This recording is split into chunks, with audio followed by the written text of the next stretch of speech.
Art পেপারে একটি সোজা করে দাগ টেনে নেব পেন্সিল দিয়ে।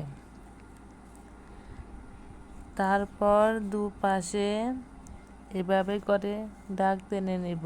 দেখুন হালকা করে দাগগুলা টেনে নিতে হবে। সেমভাবে আরেক পাশেও সেম দাগ টেনে নিতে হবে। দুপাশে দুটি দাগ টেনে নেব। এখানে মূলত একটি রাস্তা মতো আকৃতি দেখা যাচ্ছে।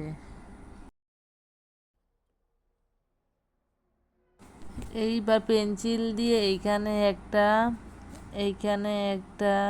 দুটা এই যে একটা তিনটা দাগ টেনে নিব সোজা করে।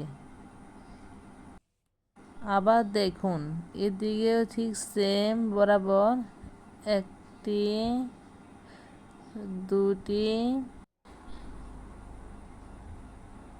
তিনটি এভাবে মোট 6টি দাগ টেনে নিব। এবার এইখানটাতে একটু ইরেজার দিয়ে সুন্দর করে মুছে একটা অর্ধবৃত্ত এঁকে নিব। দেখুন কি সুন্দর একটি রাস্তা আকৃতি ধারণ করেছে। তারপর আবার উপরে দাগগুলো হালকা করে একটু মুছে নেব। সেমভাবে এই পাশটাতেও মুছে নিব, হালকা করে মুছে নিব।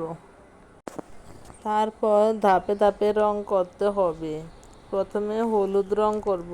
এই যে এতটুকু জায়গা নিয়ে হলুদ রং করব।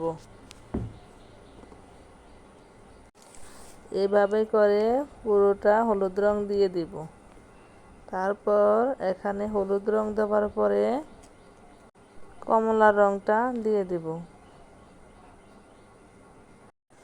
কমলা রং করার পরে আমি উপরটাতে লাল রং দিয়ে দেব। এভাবে রাস্তার দুই পাশে সবুজ রং করে দেব। তারপর প্রত্যেকটা দাগকে আমি গাঢ় করে লাল রং করে দিয়ে দিব।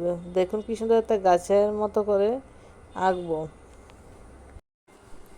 তারপর দেখুন এগুলো থেকে গাছের পাতা আঁকবো। এভাবে করে নিচের দিকে দিব এবং উপরের দিকে দিয়ে দেব। দেখুন কি সুন্দর একটা তাল গাছের মতো হয়ে গেছে। খুব সহজে কিন্তু আমরা এটা আঁকছি। আশা করি অনেক আনন্দের সাথে ড্রয়িংটা আপনাদেরকে শেখাতে পেরেছি। এরকম মজার মজার ড্রয়িং শিখতে আমার চ্যানেলটি আপনারা সাবস্ক্রাইব করে রাখবেন এবং লাইক শেয়ার করবেন, কমেন্ট করে আপনার মতামত জানিয়ে নেবেন।